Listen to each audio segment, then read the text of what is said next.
Hey guys, this is Comic Uno, and today I'm doing a review for the 100th anniversary of Spider-Man issue 1. Before I start talking about this issue, I want to give you guys a couple updates. Of course, I have Comic Uno episode 55, and that's a show where I review all the comics I read this week in one show, and here are those exclusive comics. We have Robin Hood Legend, issue 5, Avengers Undercover, issue 7, Smallville Lantern, issue 4, Daredevil, issue 5, Superior Foes of Spider-Man, issue 13, Fantastic Four, issue 7, Justice League United, issue 3, and Detective Comics, issue 33. So if you want to go check out all those reviews, go to Comic Uno, episode 55, and I'll be annotated. And guys, this Tuesday we have a very special Q&A live show for Comic Frontline, so be sure to join us live Tuesday, 9 p.m. Eastern Time, so you can access questions and we can answer them for you. So be sure to do that.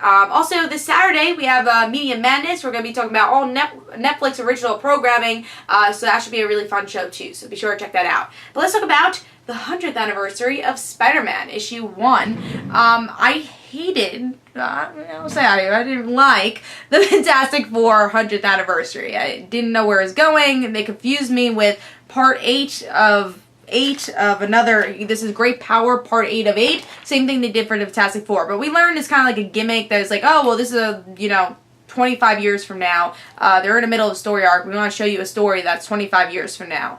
Or what could be a story then. So that's what they're trying to do with these confusing little part 8s of part 8s. I know a lot of people were confused. I didn't even know that until Jay, actually. We were messaging each other and he said, oh yeah, it's like a gimmick type thing. So it is a gimmick, guys. I was confused too. So if you were confused, I know a lot of people were. So, but going back to it, I didn't love the Fantastic Four one, so I didn't know what to really expect from the Spider-Man one, but I'm like, you know what, I love Spider-Man, I cannot get Spider-Man. If I got Fantastic Four, I'm gonna get Spider-Man. So I gave this a shot. The cover is like, okay, Venom, Kingpin, alright. I like the art style, I think it's pretty cool. I do like this 100th anniversary banner. So cool cover. And let's see what's going on with the story. Did I enjoy it? Did I like it more than Fantastic Four?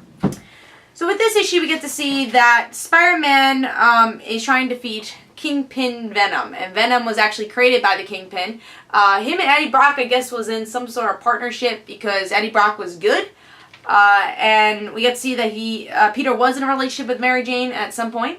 We don't know what happened to Mary Jane. She's now still a model, so they're still on the outs. And Aunt May has died recently in this feature story arc. And Spider-Man does end up defeating Kingpin pretty easily, and that's the issue. It feels like a pretty good ending to a feature story arc. And I think the gimmick was done well here, because it actually felt like a gimmick. It felt like an end of a story arc. Obviously, you didn't feel lost, because there is no part 1 through 7.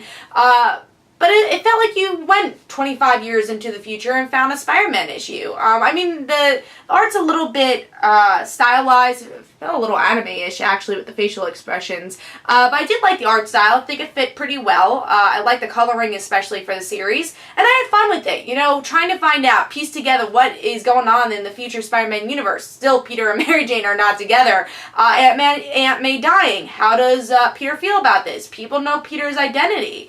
I had fun with this. As a Spider-Man fan, I thought this was a fun issue, worth it. Like, Fantastic Four was not worth it. The way they did it, you didn't really understand what was going. You actually thought it continued from another story. With this, it didn't feel that way. It actually did feel like this was gimmick, which is what it's supposed to be, a gimmick of like, oh, this is 25 years in the future. It was fun. It was a fun story. If you're looking for a fun one-shot, I think it's $3.99. Yeah, it's not, horrible. It's not $4.99 book. So yeah, I think this is the issue to read. If you're a Spider-Man fan, I actually recommend this one a lot. I had a lot of fun with it. So I'm going to give this 4 stars. Hope you guys enjoyed. This is Comic Uno. And guys, don't forget to follow me on Twitter for Comic Uno and the Rad Situations. And don't forget to like my Facebook page. And I'll see you guys later. Bye.